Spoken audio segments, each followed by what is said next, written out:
So it's about 8:20 on a Friday night, and I just got done installing the new battery on my bike. I got it towed home last night from a neighbor. Actually, it was a neighbor's friend who was visiting from out of town, so that was actually really cool. I rolled up and I saw a trailer that was open with some guys working on motorcycles, so I asked them if they wanted to make $20, and they ended up towing it home for actually the price of 4 Budweisers. So I thought that was pretty cool. So I went this morning and I searched most of the day for a battery. I had to go to 3 auto parts stores, 2 motorcycle dealerships to even get the battery tested to see if it was bad. Turns out after they tested it, it was. I got one, I just put it in. Haven't started it yet, but I'm going to try to start it. And then I got my Victory scotch ready to go.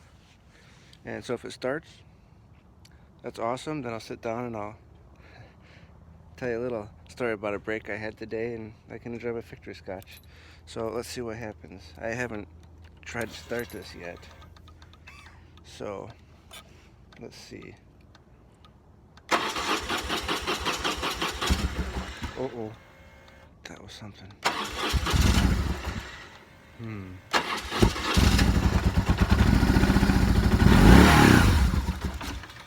That's cool. It's cold for not running since yesterday.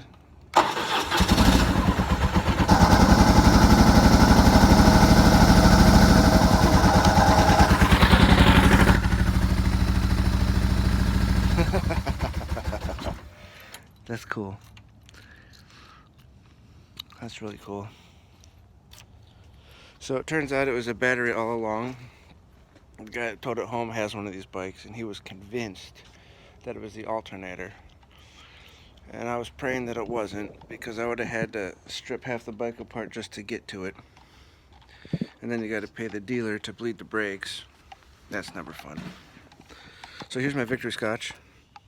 I put 6 gummy bears in it because I've seen Archer one too many times, and on one of the episodes he said, and this is a rough quote, something like, all I've had was 6 gummy bears and some scotch.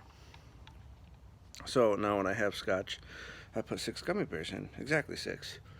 And I'm using 12-year Macallan, which isn't normally a mixing scotch. But since I put it in a plastic cup, I guess it's anything goes. Ooh, that's good. Anyway, so I was working on my bike this morning, and the neighbor, a different neighbor, not the guy who towed, but a different neighbor comes out, and he's like, "You're good at selling stuff, right?" I said, "Yeah, I have my moments." It turns out he's kind of old, doesn't have a computer or the internet, and he wants to sell a horse and a saddle, because apparently one of his other horses is pregnant. So he thinks if he gets rid of one now when the baby's born, same number of mouths to feed, whatever. At least he has a phone, so that was good. But he doesn't know his password to access his email, so I don't know. I went over there with my phone, and I took some pictures of his saddle. And I was trying to help him post this, telling him what he needs to do. And I've seen that TV show Brickleberry, which is really funny, so naturally, I had to try to emulate that time when they were trying to sell something. So he asked me how I sell something on Craigslist. I said, well, first, I said, you're an adult, right? And he says, yeah. And I says, you're trying to sell an adult-sized saddle. And he says, yeah. I said, good. I said, so you have to put it in the adults-only section. And he believes me, and shame on me. Anyway, so I said, and you're a man, right? And he says, yes. And I said, you don't want a woman buying your saddle. I said, it's made for a guy. You need a guy to buy it. And he says, well, I said, yeah. I said, you do. I said, so you got to post in the Men Seeking Men. And I don't know, I thought it was I thought it was kind of funny, but he believed me. But since he couldn't get it to work, I decided to post it for him and just put his contact information in the post.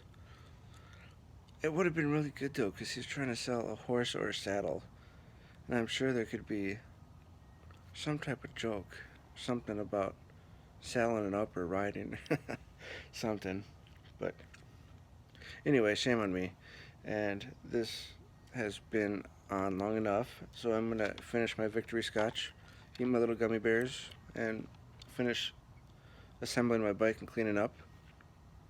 So this is end vlog 2.